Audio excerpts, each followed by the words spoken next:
Atos capítulo 2, versículo 20 e 21, que diz assim a palavra do Senhor: o sol se converterá em trevas e a lua em sangue, antes de chegar o grande e glorioso dia do Senhor. E acontecerá que todo aquele que invocar o nome do Senhor será salvo. Glória a Deus. Pode acertar em Jesus. Glória a Deus. Irmãos, não me poder pregar sobre essa passagem, eu preciso voltar um pouco na história e falar sobre a vida de Pedro. Foi o Senhor que pregou essa mensagem. A Bíblia nos diz que Pedro, antes de Jesus chamá-lo, Pedro era um pescador. E ele era um pescador profissional. E ele tinha planos de se tornar talvez o dono de uma grande rede de embarcações, pastor. Mas o plano de Deus para ele era outro. Deus não queria fazer dele um pescador de peixes. Deus queria fazer dele um pescador de homens. E muitas vezes na vida da gente, a gente traça planos para a vida da gente, a gente traça metas, a gente traça objetivos, mas nem sempre os planos da gente são os planos de Deus. Muitas vezes a gente quer fazer uma coisa, mas Deus não está naquilo, porque Deus tem planos muito maiores e melhores para mim e para você. E Pedro queria ser pescador, mas apesar de ele ser um pescador e ter até um certo barco de qualidade, ele era um pescador fracassado, ele não pescava nada. Porque quando a gente faz algo fora da direção de Deus, o resultado é zero. E a Bíblia conta que Pedro pescava e não achava nada. Não pescava peixe nenhum. Até que um dia Jesus Cristo apareceu na vida dele. Aleluia. Um dia nós também estávamos nessa situação, meus irmãos. Nós estávamos vivendo uma vida fracassada. Nada dava certo para nós.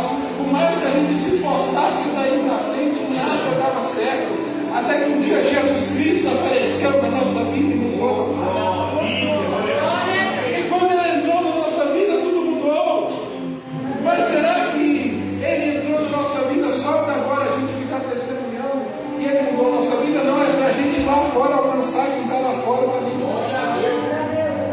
Ele não nos alcançou só para a gente ficar aqui dentro testemunhando. É para levar essa palavra da vida a outros que precisam. E Pedro não era um pescador, mas era um pescador fracassado. Mas a Bíblia diz que um dia Jesus foi ensinar no lugar onde Pedro estava pescando.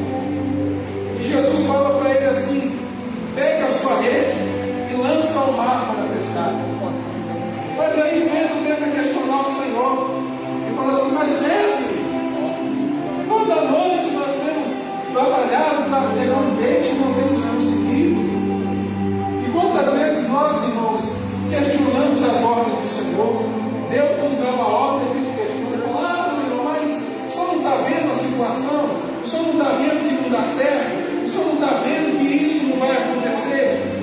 Meu irmão, se Deus te deu uma ordem, obedeça. Porque se Ele falou para você fazer, porque vai dar certo. Apenas siga a direção de Deus. Apenas siga os comandos de Deus. E quando você obedecer a direção de Deus, as bênçãos do Senhor vão recair sobre a tua vida. Glória a Deus, aleluia. Deus vai recair sobre a tua vida. E o nome do Senhor vai ser glorificado. Aí ele falou assim: eu não falei nada. Mas mestre, porque o Senhor manda, eu vou lançar a rede. E ele então lançou, irmãos. Ele obedeceu. E quando ele obedeceu, a Bíblia fala que ele pegou uma grande quantidade de peixes. Quando nós obedecemos a direção do Senhor, maravilhas acontecem. Quando nós obedecemos a direção do Senhor, Ele faz coisas grandes na nossa vida. Então Pedro, ao ver aquilo, ele fica com medo onde vai. Ele fala assim: Senhor, ausenta-te de mim, que eu sou um pecador.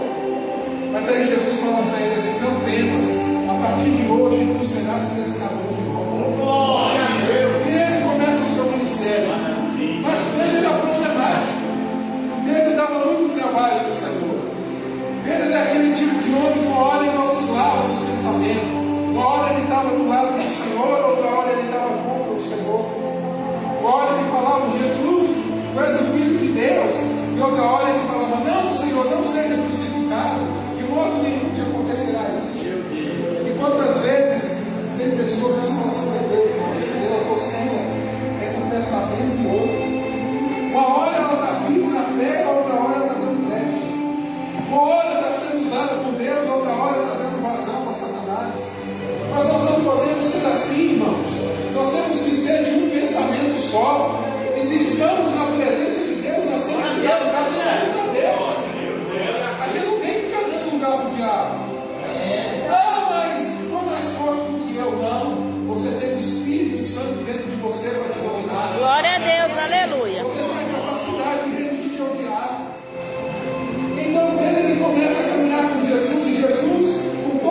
ele percebe que Jesus já havia falado isso antes com ele, ele iria negá-lo, porque quando Deus fala uma coisa, Deus cumpre.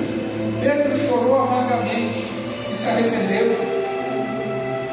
E qual a diferença de Pedro para Judas? Judas sentiu remorso, mas Pedro sentiu arrependimento. E qual a diferença das duas coisas? Tem gente que não sabe diferenciar. Remorso é quando eu me sinto culpado e falo o que vou fazer e depois faço de novo. Arrependimento é quando eu me sinto culpado e falo o que vou fazer e não faço nunca mais. E Deus não quer remorso da nossa parte, Deus quer arrependimento. Deus quer que a gente abandone o pecado mesmo de uma vez por toda para nunca mais voltar a encontrar Deus. Deus não quer crente remorçado. Deus não quer crente que olha, Senhor, me arrependo, daqui a pouco ele está errando de novo. Não, ele quer crente que se arrepende. E Deus está dizendo nessa noite para pessoas aqui, se arrependa dos seus pecados. Aleluia. Pare de ficar tropeçando em pecado e toda vez falando, Senhor, eu vou mudar. Conserta o teu altar, muda de uma vez por todas, porque estar na presença de Deus não é brincadeira, estar na casa de Deus não é brincadeira. Nós estamos aqui brincando de ser crente, nós estamos servindo um Deus santo, nós estamos servindo um Deus justo, estamos servindo um Deus que cumpre o homem segundo o seu pecado. Então não adianta, irmãos, a gente brincar de crente, porque o Senhor vai nos julgar. Então ele chora amargamente ali. E a Bíblia diz então que após a morte do Senhor ele volta para onde outrora ele estava, pescando peixe.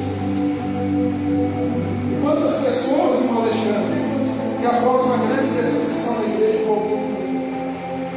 voltou a fazer o que fazia, voltou a estar onde estava, voltou às velhas práticas, aos velhos hábitos. Deus está dizendo para pessoas aqui, ainda que você tenha se decepcionado aqui dentro dessa igreja, não volta lá para fora do mundo, não volta de onde o lugar de onde Deus te tirou, não volta a fazer o que você fazia lá atrás. Permaneça firme nos caminhos do Senhor. Eu sei que a caminhada é difícil, mas permaneça, persista, não desista de caminhar com Jesus. Então a Bíblia fala que Jesus vai ao encontro de Pedro. Porque ainda que a gente tente fugir do chamado de Deus, o Senhor vai vir de nós. Não adianta correr do chamado dele. A Bíblia fala que Jesus então vai ao encontro de Pedro.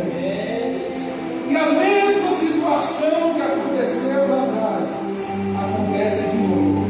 Eles pescam, não acham nada.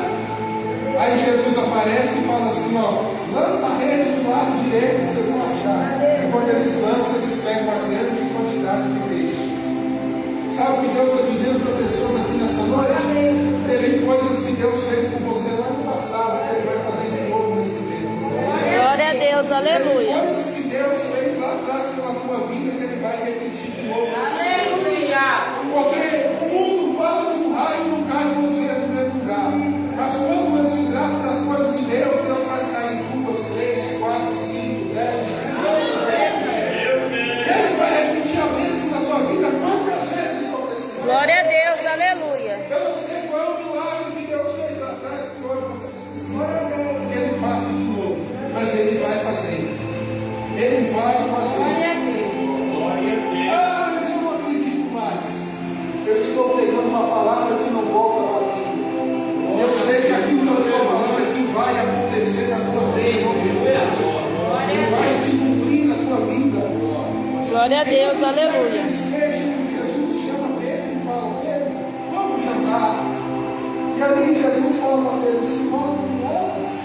Por 3 vezes, assim como Pedro tinha negado 3 vezes assim. E Pedro se entristeceu, porque ele lembrou que ele tinha negado o Senhor 3 vezes. Então Jesus falou para ele, apacenta as minhas ovelhas. Irmãos, nada do que nós fazemos vai mudar o amor de Deus por nós. Nada do que nós fazemos vai mudar a atitude de Deus em relação a nós. Por mais que a gente tenha errado, o Senhor Ele não desiste de nós. Ele não desiste do nosso ministério. Pedro havia se perdido, ele estava lá naquele barco pescando, mas o Senhor ainda tinha planos na vida dele. Talvez você está aqui e você está decepcionado, você está ferido, você está perdido. você, assim como Ele tinha com Ele. Ele tem planos com você. Então a Bíblia fala que Pedro, a partir dali, começa a melhorar. Ele começa a se firmar na fé. E então, no livro de Atos, capítulo 1, Pedro começa a pregar uma mensagem sobre Judas, falando que era necessário que Judas fosse substituído. E então eles colocam Matias no lugar de Judas, como apóstolo. E a partir dali, então, eles ficam 10 dias orando para receber o Espírito Santo. Porque Jesus havia prometido para eles que eles seriam batizados no Espírito Santo de fogo. E essa promessa, irmãos, ainda é atual para nós no dia de hoje. Essa promessa ainda é válida para nós. Só que tem uma coisa que eu preciso falar com você, e isso não é blasfêmia, não. Eu estou falando debaixo da autoridade do Espírito Santo. Tem muita gente, irmão, que vai em grandes igrejas que pensa que é batizado no Espírito Santo, mas não engana. Sabe por quê? Porque está com a vida toda atolada no pecado. Como uma pessoa que é batizada no Espírito Santo, irmãos, pode estar com a vida errada? Se ele é santo, se nele não há impureza, então se eu sou batizado no Espírito Santo, eu tenho que ter uma vida santa. Ah, mas eu falei em línguas, falar em língua do diabo fala. O diabo faz cair até fogo do céu. E às vezes tem muita gente nas igrejas que está aí pensando que foi batizado no Espírito Santo e estão se enganando, e estão sendo enganados por espírito de engano. Nem como que eu faço para receber então o Espírito Santo? Conserta a sua vida, conserta o seu altar, se arrependa dos seus pecados, vai orar, vai dobrar o joelho.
Roubado umas.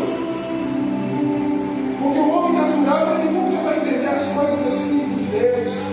Para ele sempre será loucura. Mas para nós que somos salvos, nós entendemos o que acontece aqui. Nós entendemos o poder do Espírito. Porque quem é espiritual, quem segue o mundo, ele vai discernir também. E a Bíblia fala assim que ele então indignado, porque ele se levanta com os 11 e começa a pregar de uma forma extraordinária. E ele começa a falar: amados, isso que está acontecendo aqui é o cumprimento da profecia do profeta Joel, quando ele disse que ele derramaria o Espírito Santo, derramaria a sua presença sobre toda a carne, e os filhos e as filhas profetizariam, e os velhos teriam sonhos, os jovens teriam visões. E veja, Deus prometeu e Deus cumpriu, porque quando Deus promete, Deus cumpre. Mas o profeta Joel, até esse dia, se passaram 700 anos. Olha o tempo que demorou, mas se cumpriu. Sabe o que Deus está querendo dizer para pessoas aqui nessa noite? Talvez você recebeu uma promessa, e há muito tempo essa promessa foi dada, e o tempo tem passado e você não tem recebido ainda essa promessa. Mas em nome de Jesus, se o Senhor te prometeu, Ele vai cumprir. Se Ele te prometeu, vai acontecer. Ah, mas se não cumprir aqui, vai cumprir no céu. Mentira, essa Deus não deixa ninguém enganar. Se não se cumprir aqui, quem falou foi o homem. Mas se Deus falou, vai acontecer antes que você bate nessa terra. Glória a Deus. Começa a aproveitar a oportunidade para falar de Jesus. Porque a gente, pastor, tem que aproveitar as oportunidades que tem para falar de Jesus. Porque tem gente que ele usa a oportunidade que ele tem para falar mal da vida dos outros, para jogar indireta, para contender no mundo. Agora tem aquelas piadas, né, no meio gospel aí, o pregador sobe no mundo e fica contando piada. Os coach, né? Agora tem que falar os coach também. Irmãos, a gente tem que pegar Jesus. O coach não vai te salvar. A piada não vai te salvar. As indiretas dos irmãos não vai te salvar. As condenas não vai te salvar. Mas Jesus Cristo vai te salvar e vai te levar. Então você tem que pregar Ele. Tem que pregar Jesus e Jesus crucificado. E parar de pregar essas coisas. Ah, mas todo mundo está pregando. Você não precisa ser todo mundo. Deus te chamou para você. Então ele cita toda a profecia do profeta Joel. E ele fala assim no verso 20: o sol se moverá de trevas. Marca aí para você ler depois. O que nós vimos essa semana acontecer? A lua se tornou de sangue. Parece que desde 2015 já vem acontecendo isso. São sinais do fim dos tempos. São sinais que Jesus está voltando. E tem crente dentro da igreja brincando de ser crente, levando a vida por Deus e para todo mundo. Pensando: eu estou salvo, eu levantei minha mão e aceitei Jesus. Até uns tempos atrás era muito popular uma doutrina que dizia que uma vez salvo, salvo para sempre. Isso é uma mentira. Eu e você podemos perder a salvação se nós descuidarmos da nossa vida com Deus. Eu e você podemos ficar fora do céu, porque a palavra diz que naquele dia muitos dirão do Senhor: Senhor, Senhor, eu não voltou, eu expulsei demônio, eu fiz muitas maravilhas, mas dirá: não os conheci, apartar de mim os que praticais iniquidade. Então tem gente que está dentro da igreja e vai ficar fora do céu. Então, entrar lá, eu tenho que me esforçar, eu tenho que viver uma vida reta, porque se eu não tiver vivendo a vida reta, lá eu não entro. A gente canta e é uma verdade, aquele livro da água que diz: o céu não tem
coração dos pecadores.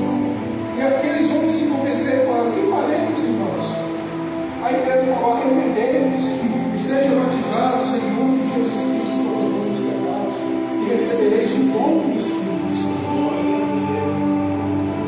Arrependei-vos, como Deus fala de novo, arrependei-vos, abandonai o pecado. Vocês querem receber o Espírito Santo? Larga a comunicação, larga o adultério, larga a mentira, larga o roubo, larga o engano, larga a falsidade dentro da casa de Deus. Quer receber o Espírito Santo que conserta a sua vida? Porque se você está vivendo a vida de pecado e você pensa que você tem o Espírito Santo, você não tem, você está se enganando. Para eu ter o Espírito Santo, eu tenho que estar com a vida santa, como eu falei, porque ele é santo.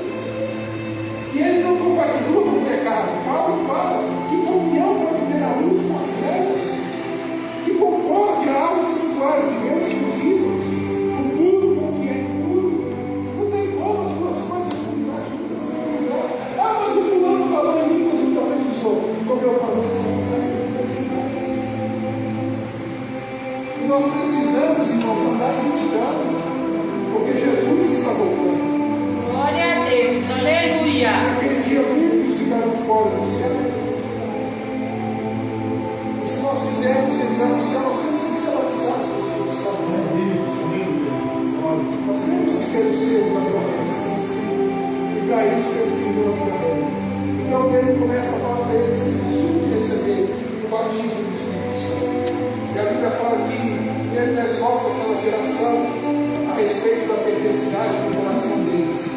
E a Bíblia fala que naquele dia eles tinham vontade de aceitar a palavra de Deus e se batizaram em meios e almas. Quem consegue batizar em alma? Mas quando a palavra é pregada na unção do Espírito, multidões se conectam, multidões são batizadas, multidões são alcançadas. Se você não está alcançando nenhuma alma, meu querido irmã, com a sua pregação, alguma coisa está errada. É tempo de você buscar a unção do Espírito Santo. Ah, mas para buscar a unção não tem só que orar e jejuar. Não, tem que ser santificado. Tem que apartar daquilo que é ruim. Porque quando eu vivo no erro, eu falo erro, mas os irmãos não entendem o que eu gosto de falar. Quando nós vivemos de uma forma errada, nós abrimos uma brecha e a unção vai se esvaziando. Ela vai diminuindo. E não para conservar a unção, eu tenho que mais santidade. Não somente isso, mas eu tenho que orar, eu tenho que jejuar, eu tenho que passar tempo com a palavra. Como que eu quero pegar se eu não faço tempo? Como que eu quero falar no nome do Senhor se eu não estudo esse livro? Eu vou subir aqui e vou fazer o que eu falei. Aqui que muitos fazem, jogam direto com o tesouro, faz figurinha, conta piada. Por quê? Porque não tem palavra. Glória a Deus, aleluia. Mas quando a pessoa está cheia da palavra, quando ele sobe aqui, o coração dele transborda das escrituras. Ele prega a palavra que ele sabe. Então, irmãos, que essa mensagem possa ficar gravada nas tábuas do meu coração. O Senhor Jesus possa continuar falando com você através dessa palavra onde você vive. E assim como o Senhor cumpriu a profecia de Joel, Ele vai cumprir as promessas que Ele tem.